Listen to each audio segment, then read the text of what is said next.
नमस्ते दोस्तों। ये दुनिया जैसी आज हमें दिखती है, दरअसल हमेशा से ऐसी थी नहीं। यदि हम पृथ्वी की बात करें और भूगोल की माने तो ये 7 महाद्वीप जो आज हम पढ़ते हैं, एक समय पे एक ही ज़मीन के कुछ हिस्से हुआ करते थे। ये 5 महासागर जो आज हम पढ़ते हैं, एक समय पे एक ही बृहद महासागर का हिस्सा हुआ करते हैं। यदि हम अपने देश भारत की बात करें, जिसमें आज 28 राज्य और 8 केंद्र शासित प्रदेश हैं, ये सिर्फ हमारी ज़रूरत के हिसाब से है। ज़रूरत पड़ने पर हम राज्यों और केंद्र शासित प्रदेशों की संख्या घटा और बढ़ा सकते हैं। आज बात होगी हमारे प्रदेश मध्य प्रदेश के गठन की, शुरू से लेके आज तक की स्थिति की। हम सब जानते हैं अंग्रेजों ने हम पर एक लंबे समय तक शासन किया।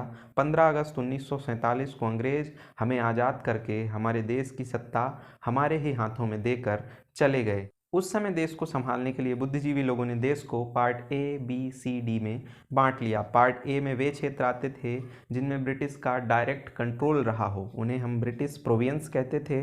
पार्ट बी में देश की बड़ी रियासतें आती थीं, पार्ट सी में देश की छोटी रियासतें आती थीं और पार्ट डी में देश के द्वीप समूहों को रखा गया था। अब बात आई भाषा के आधार पर राज्यों के गठन की, तो पार्ट ए बी सी से 4 ऐसे क्षेत्र लिए गए जिन्हें मिलाकर आज के मध्य प्रदेश का गठन किया गया। पार्ट ए से मध्य प्रांत लिया गया, जिसमें वर्तमान मध्य प्रदेश का पूर्वी हिस्सा और छत्तीसगढ़ का लगभग सारा भाग आता था। उस समय उसकी राजधानी नागपुर हुआ करती थी। पार्ट बी से देश की 2 बड़ी बड़ी रियासतें, ऊपर की तरफ सिंधिया रियासत और नीचे की तरफ होलकर रियासत वाला क्षेत्र और वर्तमान मध्य प्रदेश का पश्चिमी क्षेत्र लिया गया।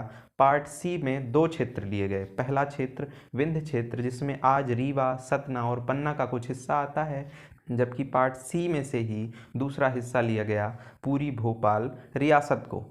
1 नवंबर 1956 को इन्हीं 4 क्षेत्रों को मिलाकर एक सुव्यवस्थित राज्य का गठन किया गया, जिसका नाम तत्कालीन प्रधानमंत्री पंडित जवाहरलाल नेहरू ने मध्य प्रदेश रखा। मध्य प्रदेश की राजधानी भोपाल बनाई गई, जो कि उस समय के जिले सीहोर की एक तहसील थी। सन 1972 में सीहोर की इस तहसील भोपाल को अपने आप में एक जिला बना दिया गया। साल 2000 आता है। 1 नवंबर 2000 को 30% जमीन का हिस्सा, 16 जिले और 3 संभाग लेकर छत्तीसगढ़ एक अलग राज्य बन जाता है। तब मध्य प्रदेश में 45 जिले और 9 संभाग बचते हैं। धीरे धीरे करके ज़रूरत के हिसाब से हम कुछ संभाग और कुछ जिलों को फिर से बना लेते हैं और वर्तमान की स्थिति में मध्य प्रदेश के पास 10 संभाग और 45 जिले हैं। ज़रूरत पड़ने पर हम इनकी भी संख्या घटाते और बढ़ाते रहेंगे। आज के वीडियो में हमने रियासतों के तौर पर मूल रूप से मध्य प्रदेश के गठन को जाना। नेक्स्ट वीडियो में हम कोशिश करेंगे कि हम जिलों के तौर पर मध्य प्रदेश के गठन को एक बार फिर से समझें। मिलेंगे नेक्स्ट वीडियो में, तब तक स्वस्थ रहिए, मस्त रहिए। शुक्रिया।